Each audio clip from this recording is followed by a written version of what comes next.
Hello. Good morning class. देखो आज हमारा दूसरा लेक्चर है, ठीक है। कल हमने फर्स्ट लेक्चर पढ़ा था वो बेसिक इलेक्ट्रिसिटी के बारे में, ठीक है। आज हम पढ़ते हैं, देखो आयन क्या होते हैं। टॉपिक क्या है? आयन, ठीक है। आयन किसे कहते हैं? देखो आयन किसे कहते हैं? आयन कहते हैं आवेश युक्त परमाणु या परमाणु के समूह को आयन कहते हैं, ठीक है। किसे कहते हैं? आवेश युक्त परमाणु या परमाणु के समूह को आयन कहते हैं। देखो आवेश युक्त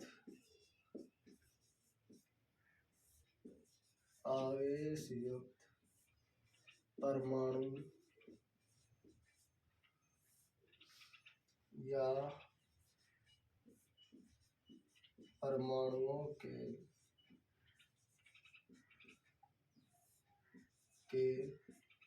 समूह को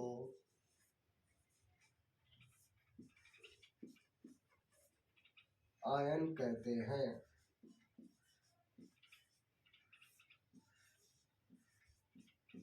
आयन कहते हैं, ठीक। देखो आवेश युक्त परमाणु या परमाणु के समूह को आयन कहते हैं। अब ये जो आयन है ये भी दो प्रकार के होते हैं, ठीक है। एक तो धनायन और एक ऋणायन। धनायन में क्या होता है? इसमें इलेक्ट्रॉनों की संख्या कम होती है, और जो ऋणायन होता है उसमें इलेक्ट्रॉनों की संख्या क्या होती है? अधिक होती है, ठीक है। यानी कि हम बात करें धनायन,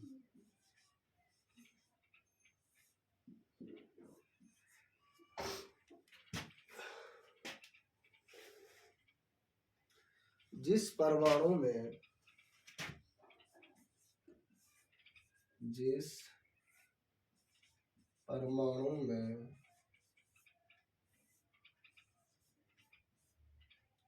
इलेक्ट्रॉनों की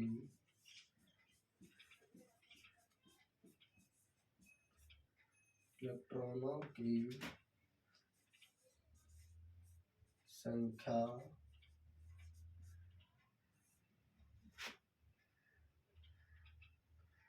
कम हो,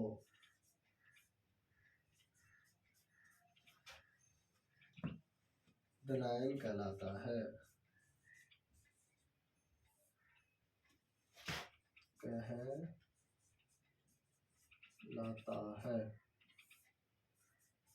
ठीक है। यानी जिस परमाणु में इलेक्ट्रॉनों की संख्या निर्धारित संख्या से कम हो, धनायन कहलाता है। दूसरी बात करते हैं ऋणायन की। ऋणायन किसे कहते हैं?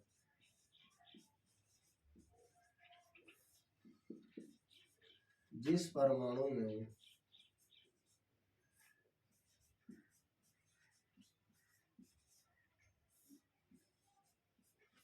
इलेक्ट्रॉनों की संख्या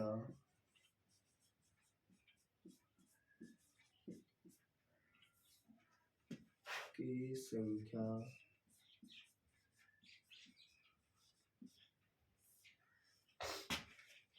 संख्या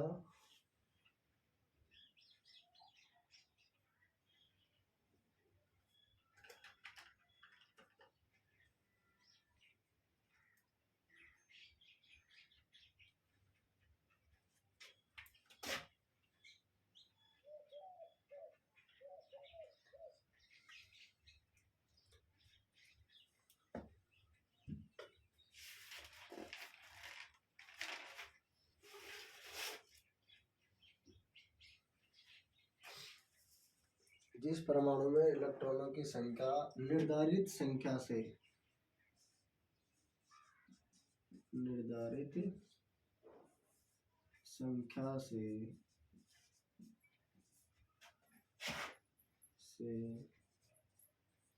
अधिक हो जाती है,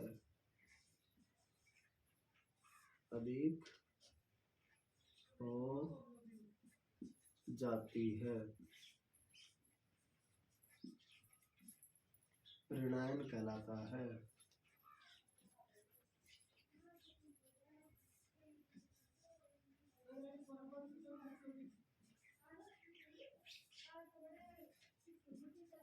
ठीक है। देखो हमारा टॉपिक है आयन। आवेश युक्त परमाणु या परमाणु के समूह को आयन कहते हैं। आयन कितने प्रकार के होते हैं? दो प्रकार के। पहला है धनायन और दूसरा है ऋणायन। धनायन किसे कहते हैं? जिस परमाणु में इलेक्ट्रॉनों की संख्या निर्धारित संख्या से कम हो उसे क्या कहते हैं? धनायन कहते हैं। और जिस परमाणु में इलेक्ट्रॉनों की संख्या निर्धारित संख्या से अधिक हो उसे क्या कहते हैं? ऋणायन कहते हैं। ठीक है, अगला टॉपिक देखो आयनीकरण।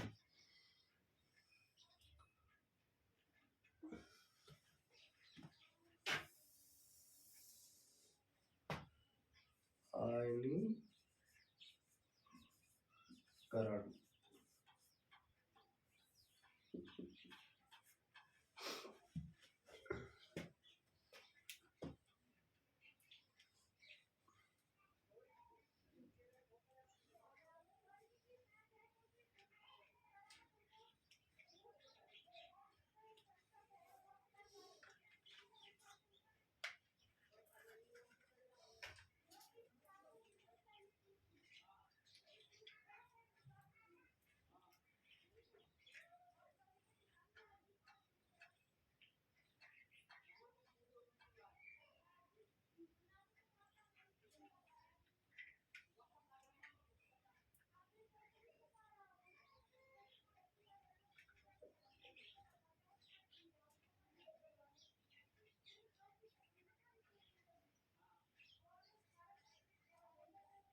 देखो क्या है आयनीकरण। आयनीकरण किसे कहते हैं?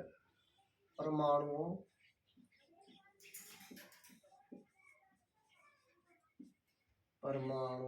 अथवा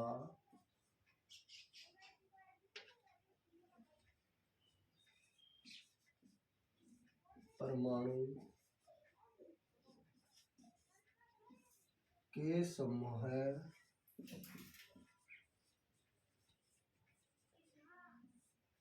बनने की प्रक्रिया आयनीकरण कहलाती है।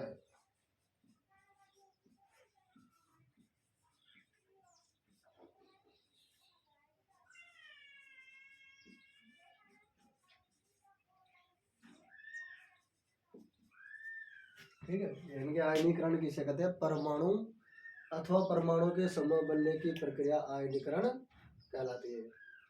ठीक है, अगला टॉपिक देखो आवेश।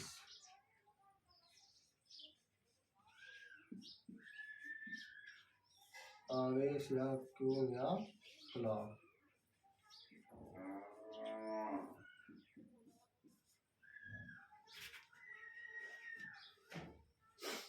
देखो बात करें हम आवेश की। यह एक ऐसी अदृश्य व्यवस्था है। क्या है? यह एक ऐसी अदृश्य व्यवस्था है जिसके कारण प्रत्येक वस्तु आकर्षण और प्रतिकर्षण का अनुभव करती है।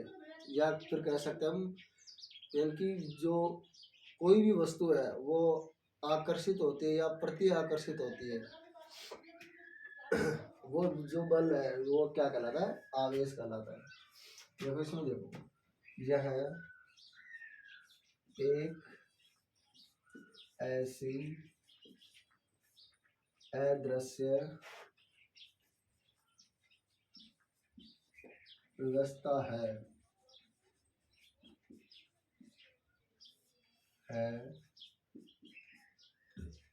जो वस्तुओं को आकर्षण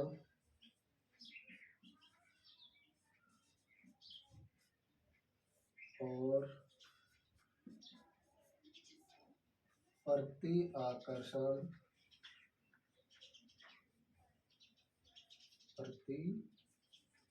आकर्षण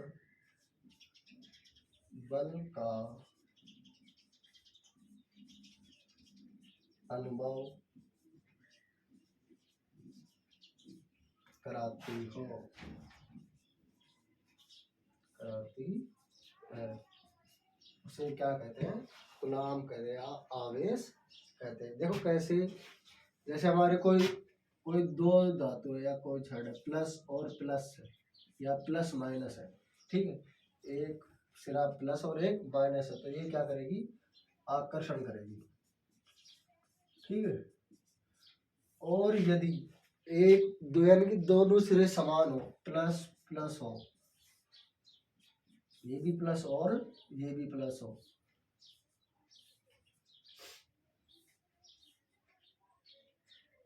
ठीक है, दोनों प्लस हो, तो ये क्या करेंगे, प्रति आकर्षण करेंगी, प्रति आकर्षण, ठीक है।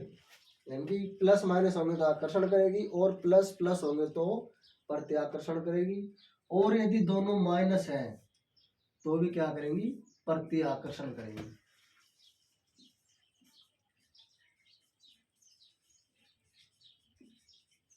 प्रति आकर्षण करेंगे।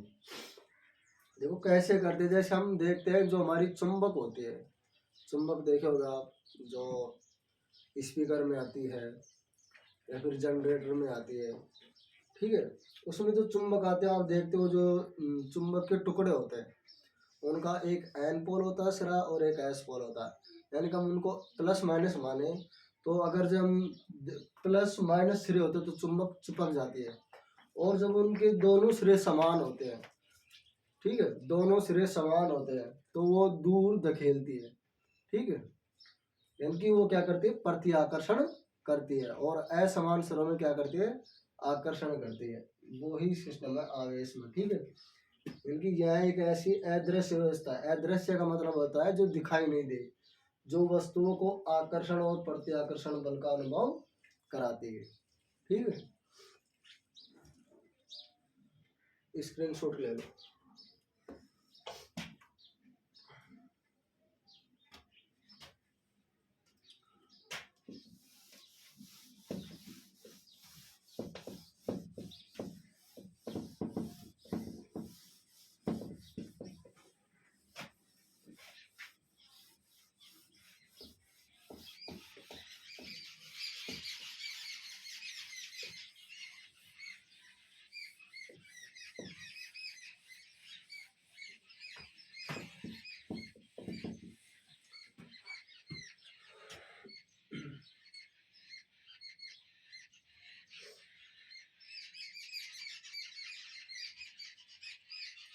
अगला देखो कूलाम का नियम, कूलाम का नियम,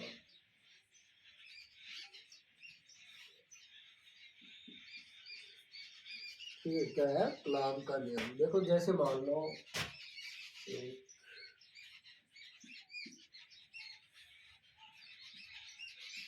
दो सिरे, क्यू है, क्यू और ये Q1 और Q2 मान लो, ठीक है, ये इसकी डी हो गई, इसमें दोनों, ठीक है। तो देखो क्योंकि एक आवेश ये है और एक ये है, तो Q1 और Q2,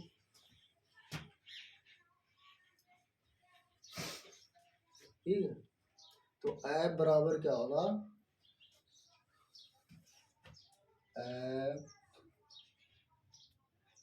रोल Q1 Q2 बटा डी स्क्वायर, ठीक है, F समानुपाती Q1 Q2 डी स्क्वायर, क्योंकि ये दोनों का स्क्वायर है ना, बस दोनों समान दूरी है, ठीक है। या फिर हम बोल सकते हैं F बराबर 1/, एफ साइलेंट एफ आर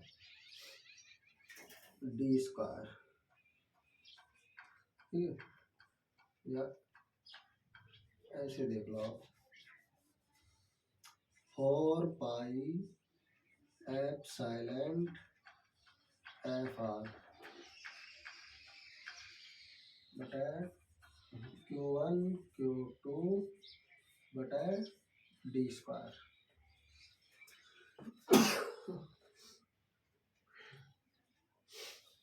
अब देखो यहाँ पर ई एफ साइलेंट का मतलब होता है हवा की परमेबिलिटी, हवा की परमेबिलिटी,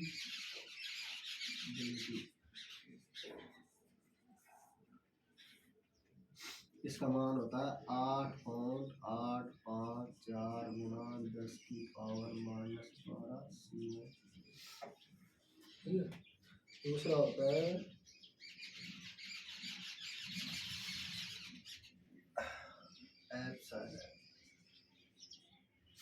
ये होता है हमारा, यानी कि हम कह सकते हैं सापेक्ष विद्युतशीलता। सापेक्ष का मतलब हम मान सकते हैं कि कोई किसी चीज की सापेक्ष तुलना होती है, इसका इसकी कोई इकाई नहीं होती, ठीक है। क्या नहीं होती? इकाई नहीं होती। सापेक्ष विद्युतशीलता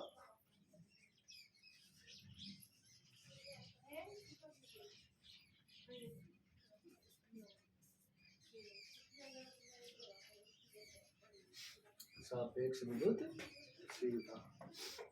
या फिर एक और ये और देख सकते हो आप, Q बराबर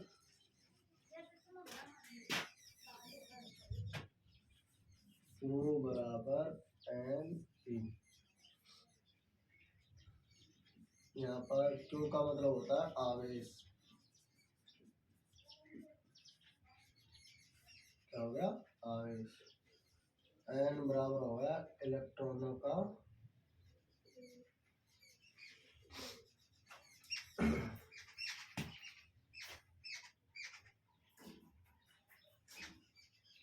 आवेश हो गया। इलेक्ट्रॉन N बराबर इलेक्ट्रॉनों की संख्या, इलेक्ट्रॉनों की संख्या। और E बराबर हो गया इलेक्ट्रॉन का आवेश।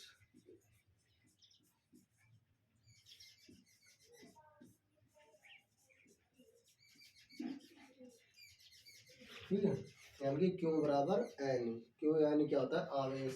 N E, N का मतलब होता है इलेक्ट्रॉनों की संख्या और E बराबर होता है इलेक्ट्रॉनों का आवेश। स्क्रीन शॉट ले लो। ये हमारा क्या कहलाता है? कूलॉम का नियम।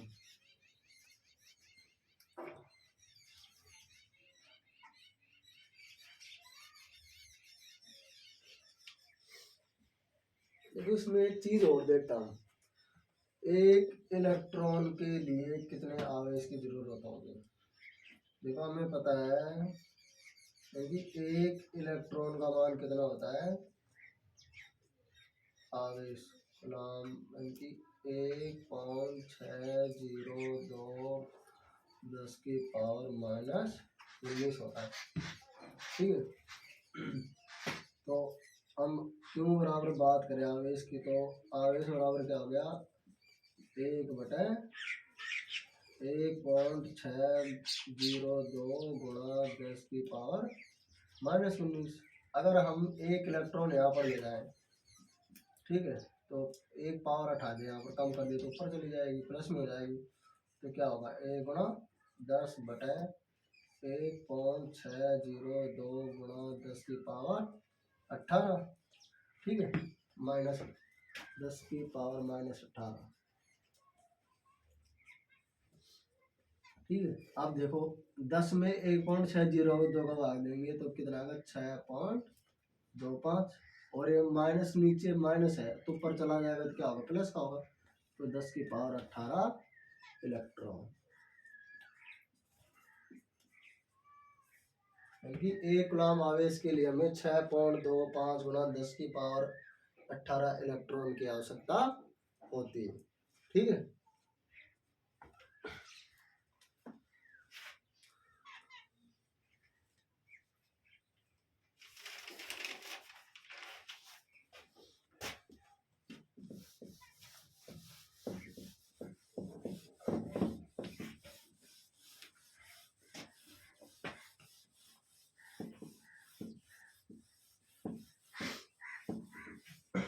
अब देखो अगला टॉपिक आता है विद्युत।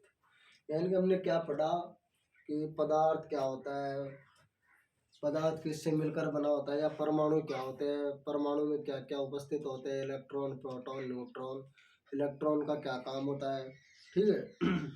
तो अब बात करते हैं हम विद्युत की। यानी कि हम देखें कि विद्युत है क्या। तो विद्युत क्या है? विद्युत एक प्रकार की ऊर्जा है। ऊर्जा का मतलब एनर्जी है, ठीक है, जिसे हम न तो देख सकते और न महसूस कर सकते या स्पर्श कर सकते हैं, लेकिन इसके प्रभाव को हम देख भी सकते हैं और महसूस भी कर सकते हैं। जैसे हमने फैन चलाया, ठीक है, जब फैन चलाएंगे तो फैन क्या करेगा? हवा देगा। तो वो जो हवा होगी उसे हम क्या कर सकते हैं? महसूस करते हैं। या फिर हम देखें कि जैसे हमने स्विच को ऑन किया और हमारा बल्ब जल गया, तो बल्ब क्या देगा? हमें प्रकाश देगा। तो प्रकाश जो दे रहा है यानी कि वो हमें दिख रहा है कि भाई हमने जब स्विच को ऑन किया तो इसमें सप्लाई गई और हमारा लैंप जल गया, ठीक है, और वो हमें क्या दे रहा है? प्रकाश दे रहा है, ठीक है। तो ये जो प्रकाश लैंप जल रहा है या फैन चल रहा है, ये जो प्रभाव है यही हमारा क्या कहलाता है? विद्युत का प्रभाव, ठीक। देखो टॉपिक क्या है हमारा? विद्युत।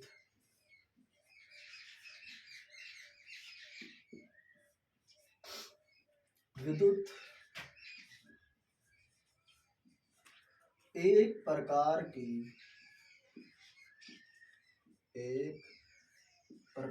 की ऊर्जा है जिसे न तो हम देख सकते हैं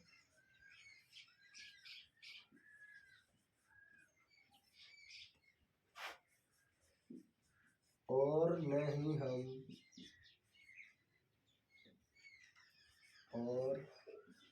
ही हम स्पर्श कर सकते हैं,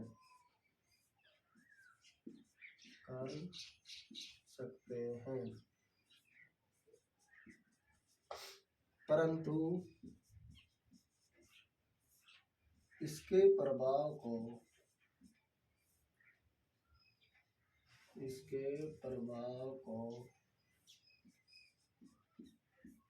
हम देख भी सकते हैं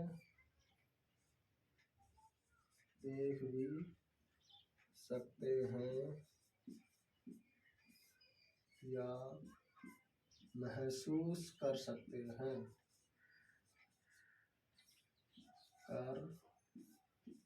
सकते हैं, जैसे फैन का चलना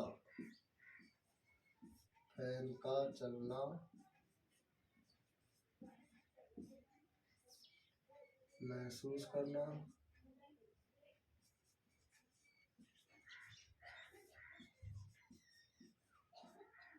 बल्ब का जलना,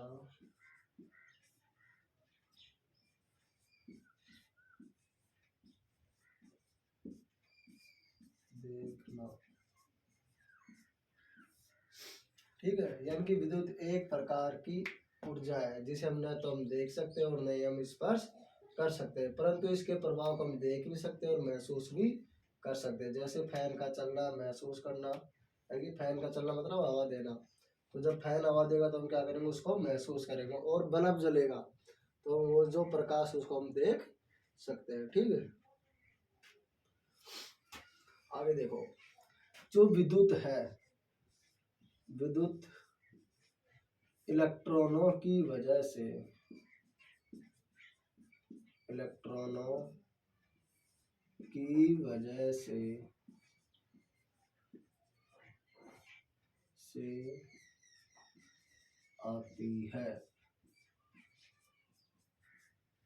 आती है या हम बात करें बहती है, ठीक है। विद्युत इलेक्ट्रॉनों की वजह से आती है और यह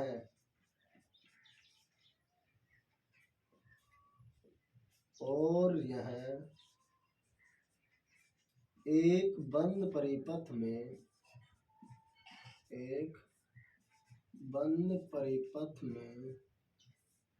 ही बहती है। खुले परिपथ में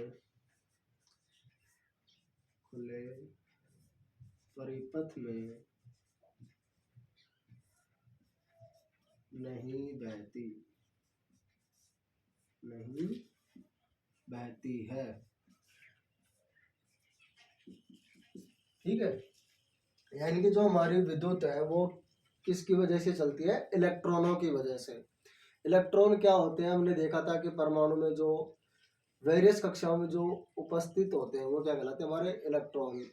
यानी कि जो उसमें भी हम देखे थे कि जो फ्री इलेक्ट्रॉन होते हैं जिनकी संख्या 1 2 या 3 होती है, ठीक है, वो जो इलेक्ट्रॉन होते हैं वो क्या करते हैं? साझा करते हैं, जिसकी वजह से क्या होती है? हमारी विद्युत प्रभावित होती है। ये जो विद्युत है ये सिर्फ बंद परिपथ में ही बह सकती है, खुले परिपथ में नहीं बहेगी। ठीक है, अब आगे देखो विद्युत के प्रकार। विद्युत के प्रकार, देखो जो हमारी विद्युत है कितने प्रकार की होती है? 2 प्रकार की। ठीक है, कितने प्रकार की?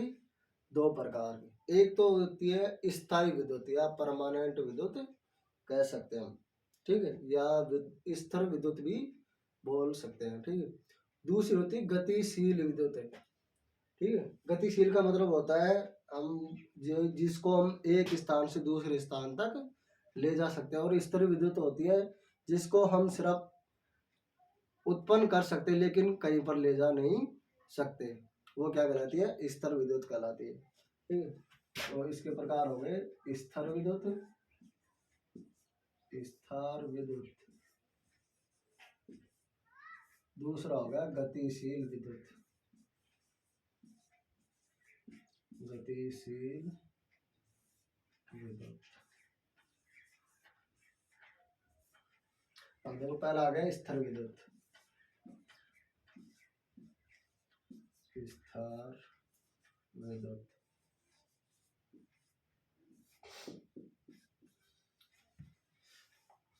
वह ऊर्जा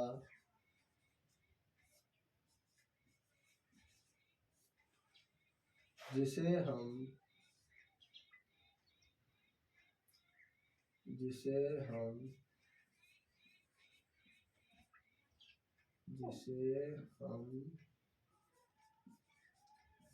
एक स्थान से जिसे हम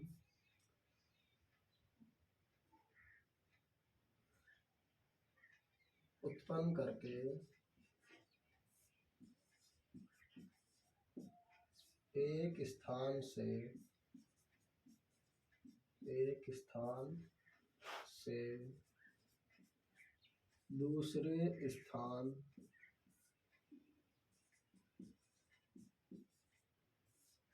तक नहीं ले जा सकते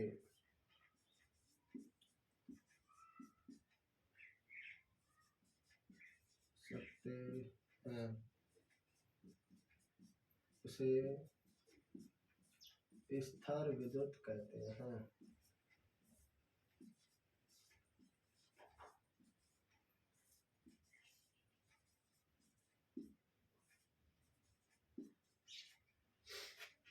ठीक है, यानी कि हम स्थिर विद्युत को उत्पन्न तो कर सकते हैं लेकिन इसको एक स्थान से दूसरे स्थान पर नहीं ले जा सकते। और ये जो विद्युत है ये ज्यादा उत्पन्न नहीं होती, यानी कि इसको ज्यादा हाई वोल्टेज पर हम उत्पन्न नहीं कर सकते, कम वोल्टेज पर ये उत्पन्न होते हैं। यह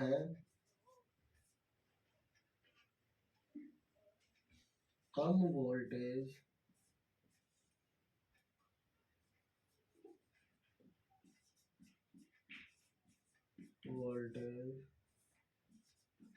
पर उत्पन्न होती है।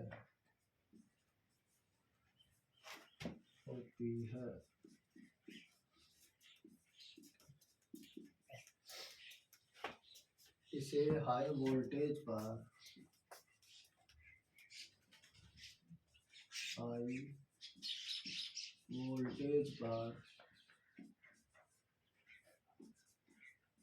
उत्पन्न नहीं कर सकते।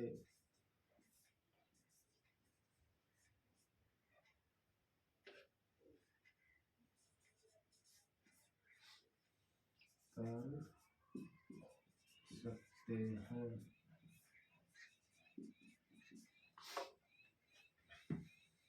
ठीक है।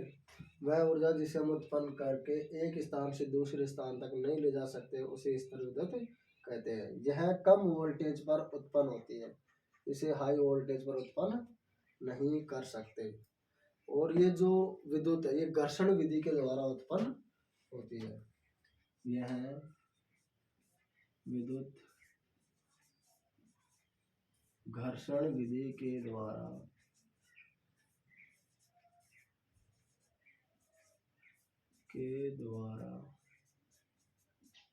उत्पन्न होती है।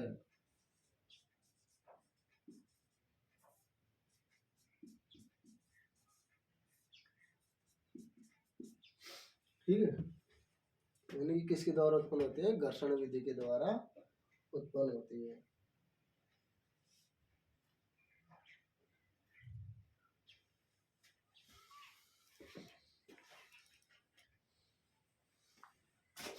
ठीक है, अब दूसरा देखते हैं हम, गतिशील विद्युत। इसका स्क्रीनशॉट ले लो, फिर अगला तो आगे स्टार्ट।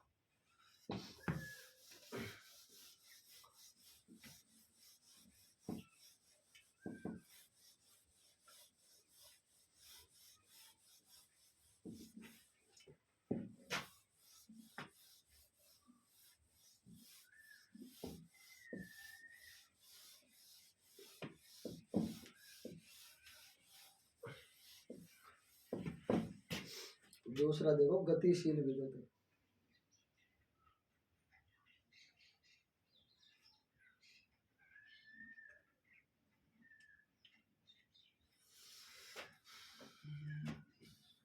गतिशील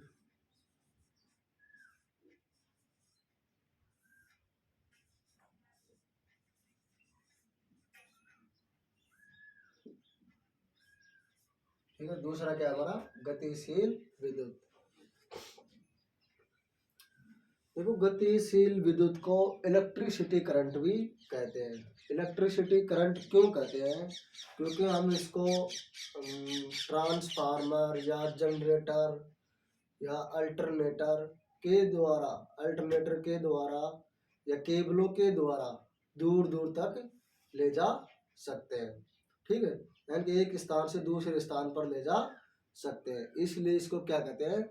गतिशील विद्युत या इलेक्ट्रिसिटी विद्युत भी कहते हैं। ठीक है, देखो, गतिशील विद्युत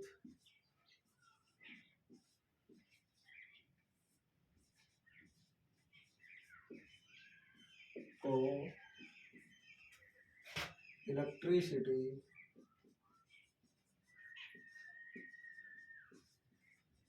विद्युत भी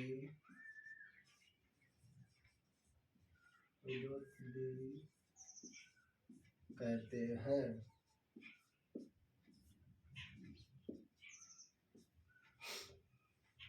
गतिशील विद्युत को इलेक्ट्रिसिटी विद्युत भी कहते हैं। इस विद्युत को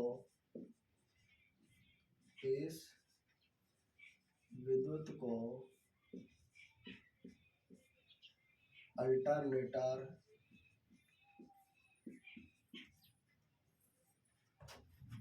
व केबलों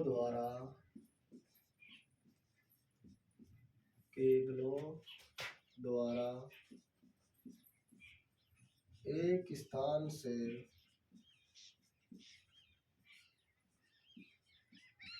दूसरे स्थान तक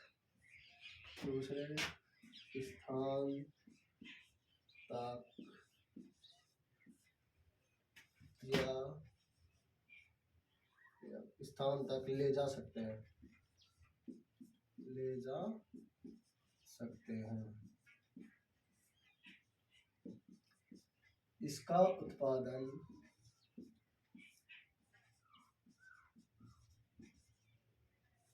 पावर हाउस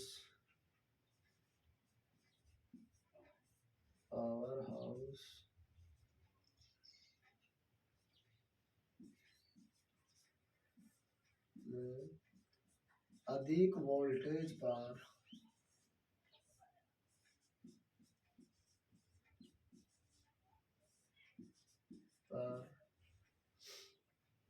अल्टरनेटर के द्वारा अल्टरनेटर के द्वारा उत्पन्न किया जा सकता है।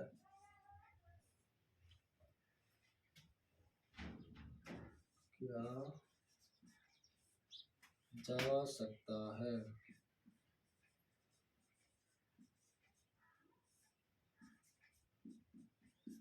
ठीक है, यानी कि जो गतिशील विद्युत है इसको हम इलेक्ट्रिसिटी विद्युत भी कहते हैं।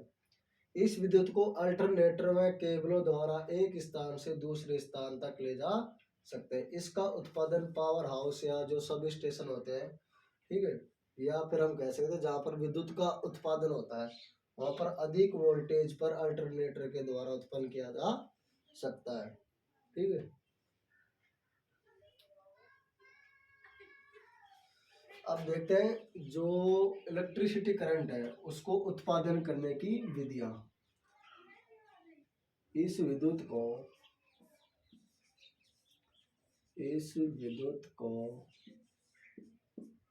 उत्पन्न करने की विधियां।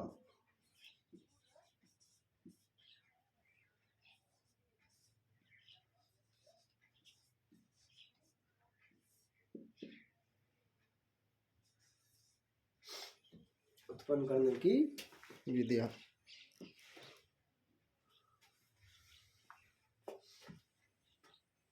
देखो पहला है, यानी कि इसको उत्पन्न करने की कितनी विधियां है हमारी।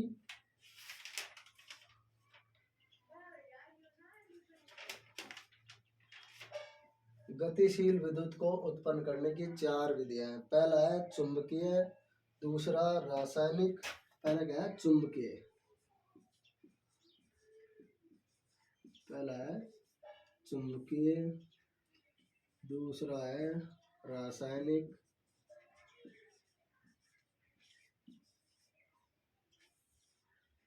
ठीक है, दूसरा है रासायनिक और तीसरा है ऊष्मीय और चौथा है लाइटिंग।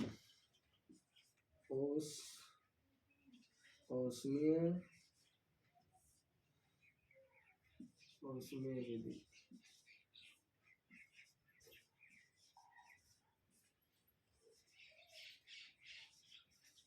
और चौथा है लाइटिंग विधि।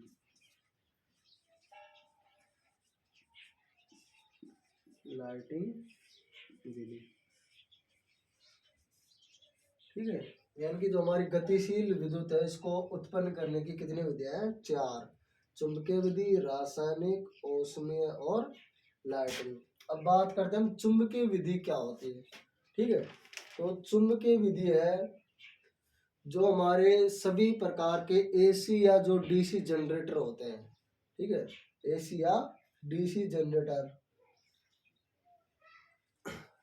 एसी जो डीसी जनरेटर होते हैं उसमें कौन सी विधि, यानी कि चुंबकीय विधि से करंट उत्पन्न होता है। यानी कि जो हमारे अल्टरनेटर या डीसी जनरेटर है उसमें जो विद्युत करंट है वो उत्पन्न होता है। इधर देखो पहले डालो चुंबकीय विधि, चुंबकीय विधि,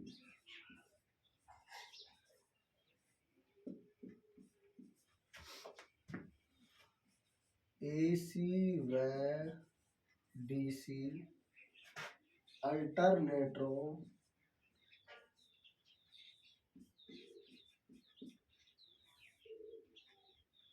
के द्वारा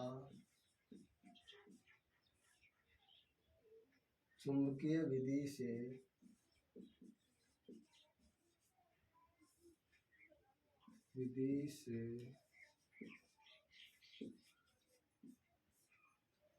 करंट उत्पन्न करते हैं।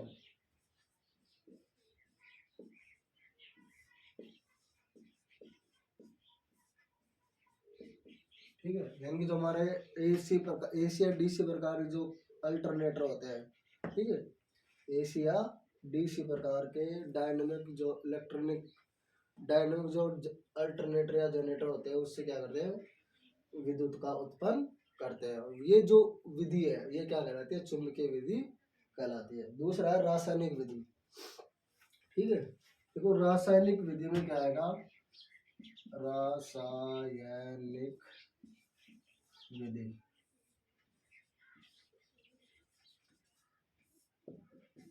अब देखो रासायनिक विधि, रासायनिक का मतलब होता है जिसमें क्रिया हो। अब रासायनिक क्रिया किस में होती है? सेल या बैटरी में।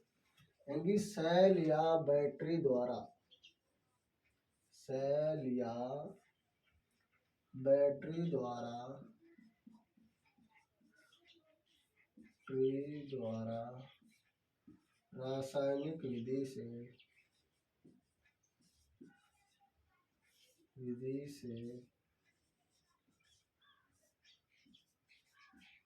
करंट उत्पन्न करना, करंट उत्पन्न करना।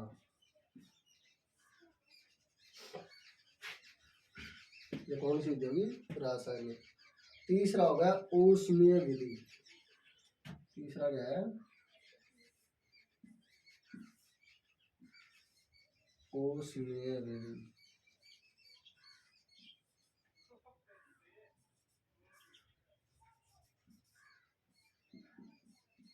देखो ऊष्मीय विधि में क्या होता है, यानी कि दो असमान धातु की छड़ हो, यानी कि दो अलग अलग प्रकार की छड़ हो और उस छड़ के द्वारा, ठीक है, उस छड़ के द्वारा, यानी कि अगर उस छड़ को हम गर्म करें, यानी कि दो असमान प्रकार की धातुओं को या गर्म करके जो विद्युत उत्पन्न की जाती है, ठीक है, वो क्या कहलाती है? ऊष्मीय विधि कहलाती है।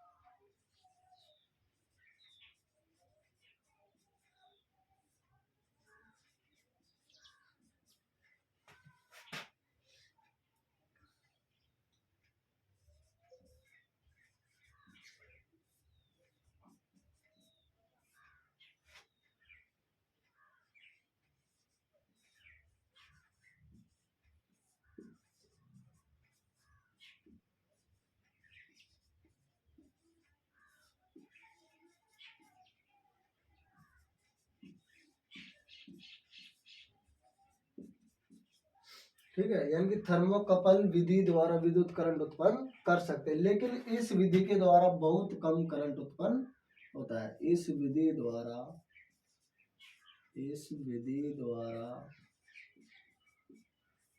बहुत कम करंट उत्पन्न होता है।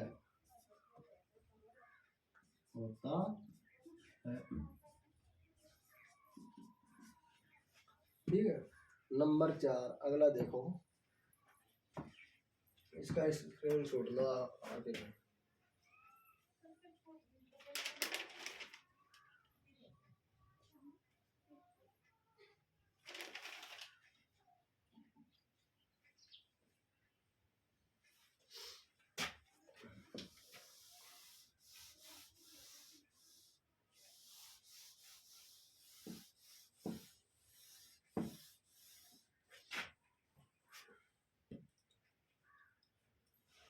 नंबर 4 है लाइटिंग विधि। लाइटिंग विधि, ठीक है। लाइटिंग विधि में क्या होता है? सोलर सेल और फोटो सेल, सोलर सेल और फोटो सेल के द्वारा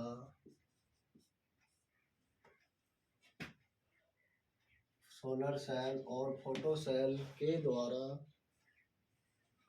प्रकाश की किरणों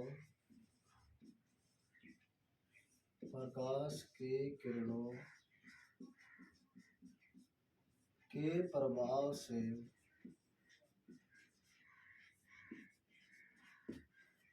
करंट उत्पन्न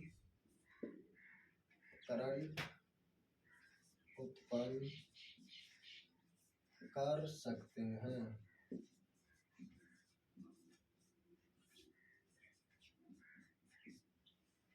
ठीक है, यानी कि हमारा चौथा क्या हो गया, सोलर सेल और जो फोटो सेल होते हैं, इन सेलों के ऊपर अगर हम प्रकाश की किरणों को डालें तो ये जो सेल क्या करेंगे, करंट उत्पन्न करेंगे, और ऐसे हम लाइटिंग विधि से करंट उत्पन्न कर सकते हैं। ये हमारे चारों क्या हो गए, करंट उत्पन्न करने के सोर्स। ठीक है, पहला चुंबकीय विधि द्वारा, दूसरा रासायनिक विधि द्वारा, तीसरा ऊष्मीय, चौथा लाइटिंग।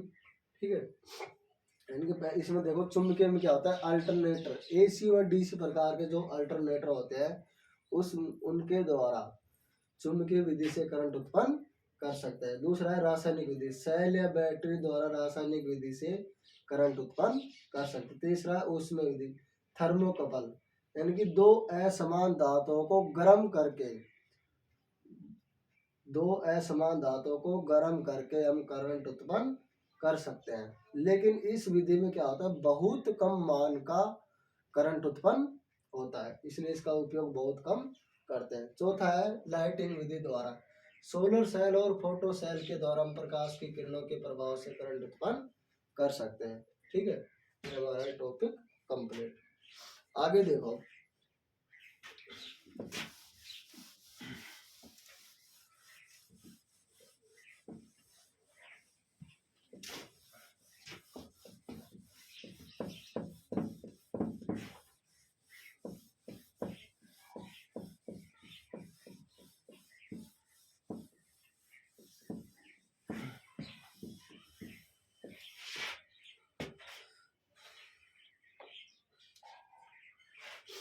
अब अगला टॉपिक देखते हैं हम, इलेक्ट्रिक करंट का बहाव। इलेक्ट्रिक करंट का बहाव।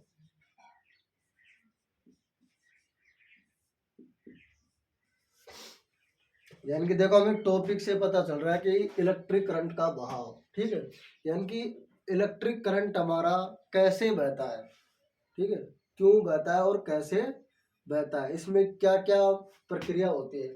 देखो जो हमारा करंट है, यानी कि करंट हमेशा किस में बहेगा, एक बंद सर्किट में बहेगा, ये तो फिक्स है। ठीक है, यानी कि किस में बहेगा, बंद सर्किट में। ये देखो ये हमारा क्या हो गया, बंद सर्किट हो गया। जैसे हमने यहाँ पर सप्लाई दी तो हमारा विद्युत धारा, यानी कि विद्युत धारा की दिशा ये, यानी कि जो हमारा करंट है इस तरीके से बह रहा है। ठीक है, इस तरीके से बह रहा है। तो इसमें क्या होगा, जो हमारे इलेक्ट्रॉन होंगे, जो हमारे इलेक्ट्रॉन होंगे वो क्या होंगे, विपरीत दिशा में चलेंगे। यानी कि इलेक्ट्रॉन इस दिशा से इधर चलेंगे तो ही हमारा करंट इधर से इधर बहेगा। ठीक है, यानी कि जो इलेक्ट्रॉन होते हैं वो करंट की विपरीत दिशा में चलते हैं। ये क्या हो गया, हमारे इलेक्ट्रॉन, और ये हमारे क्या हो गई, विद्युत धारा।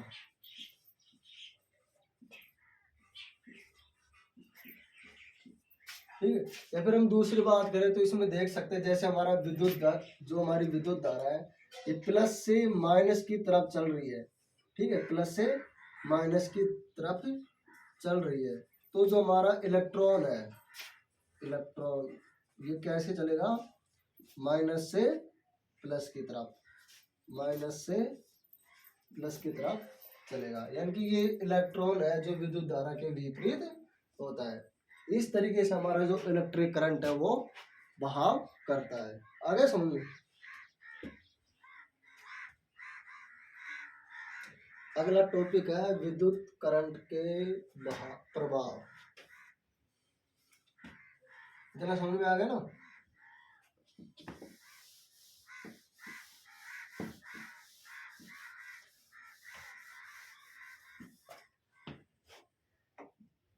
विद्युत करंट के प्रभाव,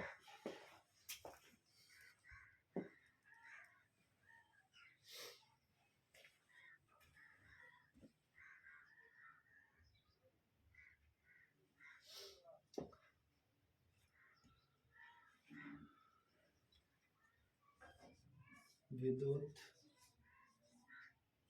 करंट के प्रभाव।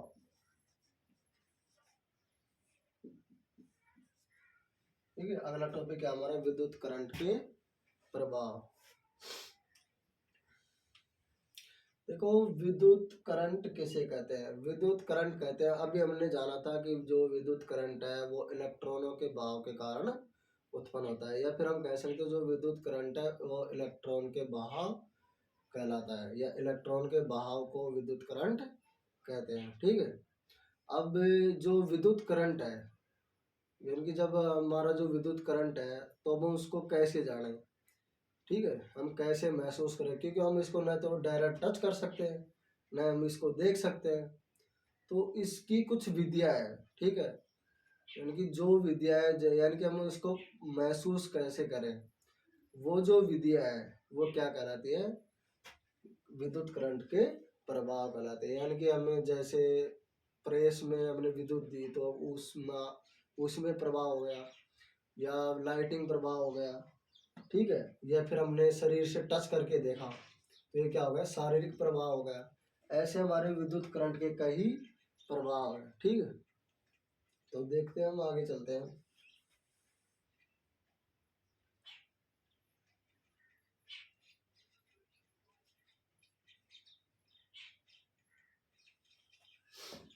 देखो विद्युत करंट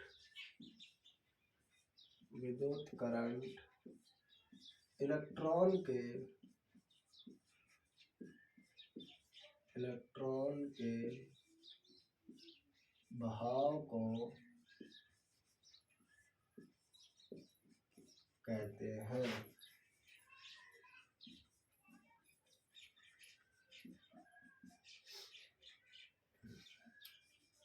विद्युत करंट को हम न तो देख सकते हैं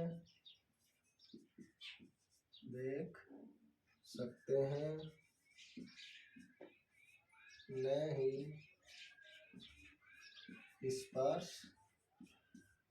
कर सकते हैं, परंतु कुछ विधियों द्वारा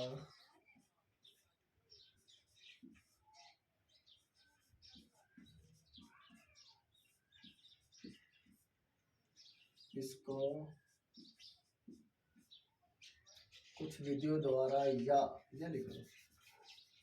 या प्रभाव के द्वारा देख सकते हैं।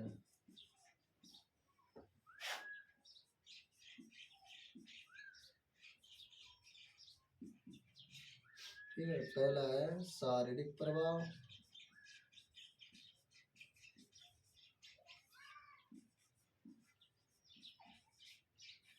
ठीक है, दूसरा है ऊष्मीय प्रभाव।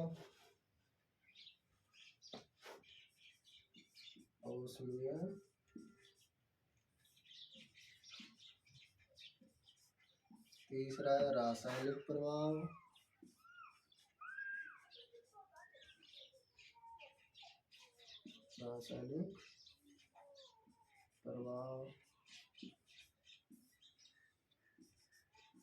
नंबर 4 है चुंबकीय प्रभाव।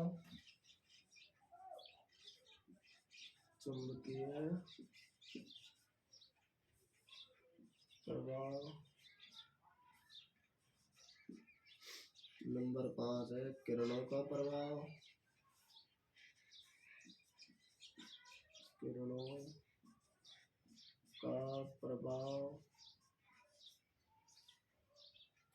और नंबर 6 है गैस आयनीकरण प्रभाव।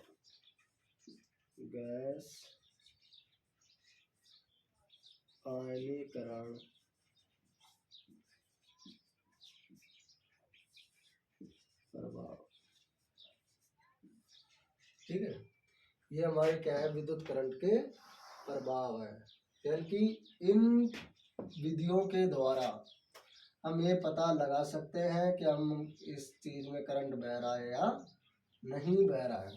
ठीक है, वैसे हम करंट को टच नहीं कर सकते, नहीं स्पर्श कर सकते, ठीक है, क्योंकि अगर हम करंट को स्पर्श करेंगे तो हमें विद्युत का झटका लगेगा और जिससे हमारी मौत भी हो सकती है या फिर कोई दुर्घटना भी हो सकती है।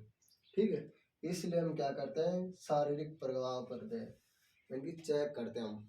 ठीक है, इससे आगे देखो कल पढ़ाएंगे। अब इतना आज का वीडियो इतना कंप्लीट है। ठीक है, ओके, थैंक यू। और वीडियो को ज़्यादा से ज़्यादा शेयर करो ताकि और भी बच्चों को इसका फ़ायदा मिले। ठीक है, जितने भी अपने दोस्त हैं, फ्रेंड हैं। ठीक है, थैंक यू।